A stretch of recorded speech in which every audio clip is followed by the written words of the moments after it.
on en était resté à l'épisode précédent, 1, 2, 3, Soleil. C'était les résultats dans les derniers sondages pour Fabien Roussel 1%, Arnaud Montebourg 2%, Anne Hidalgo 3%. Et le nouveau slogan de la gauche, en France, on n'a pas d'idée, mais on cherche du pétrole. Le problème, c'est que depuis, ça a bougé. Et là, tout à coup, il y a eu un grand réveil de l'électorat de gauche, une espèce d'aspiration à quelque chose. Sauf que ça a fait plop. Alors le quelque chose, en l'occurrence, c'est d'abord l'appel d'Arnaud Montebourg qui, le premier, et il faut lui rendre cet hommage, a conclu qu'il ne pouvait pas continuer seul, que sa candidature allait finir en fiasco et n'apportait rigoureusement rien à son combat.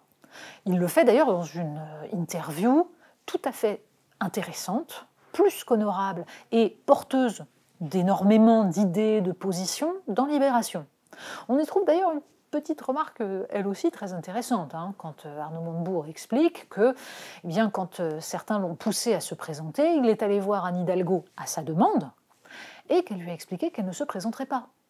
Ce qui l'a conforté dans l'idée que lui pouvait y aller. Et oui, c'est ballot. Et puis donc, suite de la série, Anne Hidalgo propose une primaire. Alors là, ça s'appelle une tentative de sortie par le haut.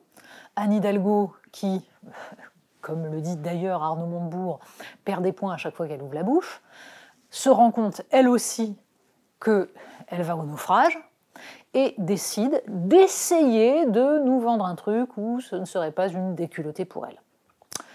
Sauf que, on le sait très bien, Jean-Luc Mélenchon n'acceptera jamais. Il n'a aucune intention de ne pas être celui qui porte la gauche et dont il estime qu'il est le seul légitime. Mais surtout, la question à se poser est finalement celle que pose Fabien Roussel. Est-ce que c'est un problème de casting ou est-ce que c'est un problème de capacité à parler aux classes populaires ? On peut ajouter d'ailleurs pas seulement aux classes populaires, mais à tout le reste de la France. Alors, problème de casting, tout de même, certainement. Il y a de fait, et ce n'est pas être monstrueusement arrogant que de le dire, un léger déficit de charisme, une incapacité à porter des idées, à faire entendre une voix. On a lancé un avis de recherche pour essayer de retrouver Yannick Jadot, et on a trouvé Sandrine Rousseau. Bon, mais le problème est évidemment une question de positionnement politique. Et tout cela s'explique par, non seulement les suites de la décomposition créées par François Hollande. On n'expliquera jamais assez le bilan de François Hollande, 10 ans à la tête du Parti socialiste, plus 5 ans à la tête de la France, une catastrophe absolue. Mais il faut, et ce serait plus intéressant, expliquer en quoi François Hollande a détruit non seulement le Parti socialiste, mais la gauche dans son ensemble. C'est tout simplement parce que François Hollande incarne le ralliement de la social-démocratie au néolibéralisme, à l'acceptation du marché, à une forme de fatalisme béat et idiot qui consiste à tout accepter, à tout vendre, tout en gardant sa morale de gauche. C'est cela, le hollandisme. Mais de ce point de vue-là, ça n'est que la queue de comète du mitterrandisme.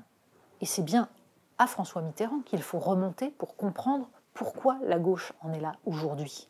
Elle est en train de payer l'abandon du politique, l'abandon de la volonté de peser sur le destin du pays et du peuple, la capacité à changer la vie.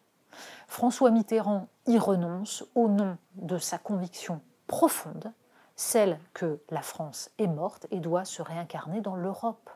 Et c'est cette escroquerie absolue d'un européisme jamais débattu, jamais soumis au vote populaire, qui aboutit petit à petit à ce que la gauche abandonne toutes ses convictions au nom de ce seul totem européen. Européen, en soi, ça n'a rien de négatif. L'Europe est une immense idée, mais d'une Europe néolibérale. La gauche a accepté la dérégulation, a accepté le libre-échange au motif que c'était l'Europe qui les portait. Ajoutons à cela la situation actuelle. Un Jean-Luc Mélenchon qui a compris cela, qui a vendu en 2017 quelque chose de novateur, une forme de populisme de gauche sur un positionnement républicain avec une critique viscérale, profonde, pensée de l'Union européenne et une manière, une méthode pour s'en sortir, le fameux plan A, plan B. Et c'est pour ça que Jean-Luc Mélenchon, non seulement arrive quasiment à 20%, mais surtout, c'est pour ça qu'il prend des voix à Marine Le Pen sur la fin de la campagne. Parce que justement, il a une offre anti-système qui ne flirte pas avec la xénophobie ou avec le chaos potentiel. C'est bien cela qu'il a abandonné. Il a abandonné cela au nom d'un clientélisme qui lui fait viser une frange des classes populaires uniquement dans les catégories immigrés ou proches des intérêts d'une supposée immigration. C'est-à-dire que son discours sur l'islamophobie, son discours sur la créolisation ne sont rien d'autre qu'une manière d'attraper une part très spécifique de l'électorat.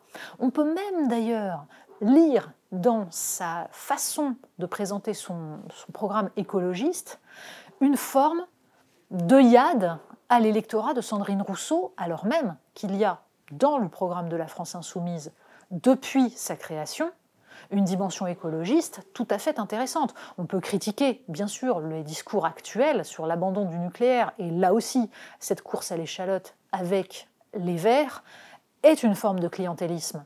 S'il n'était pas là-dedans, Jean-Luc Mélenchon pourrait porter un discours écologiste beaucoup plus fondé, beaucoup plus raisonnable. Bref, Jean-Luc Mélenchon se retrouve dans la position, toute proportion gardée, qui peut être celle du Rassemblement national de l'autre côté de l'échiquier, à savoir cette capacité à geler une part des votes protestataires, mais en se mettant dans une position qui risque de l'empêcher systématiquement d'arriver au second tour. À côté, les autres sont incapables de penser une alternative, un chemin de crête qui ne soit ni la position actuelle des Insoumis, ni le macronisme. Ce qui a disparu, c'est non seulement la social-démocratie, mais qui s'était déjà tiré une balle dans le pied depuis longtemps, mais aussi la gauche républicaine, c'est-à-dire une capacité à repenser la question sociale à l'aune des nouvelles formes d'impérialisme telles que nous les voyons aujourd'hui, repenser une critique radicale du modèle néolibéral alors même que le coronavirus a montré les limites et même la capacité destructrice de ce modèle. Le moment serait venu de penser un socialisme qui soit un socialisme adapté au monde tel qu'il est. Il est absolument effarant que personne ne se propose de le faire.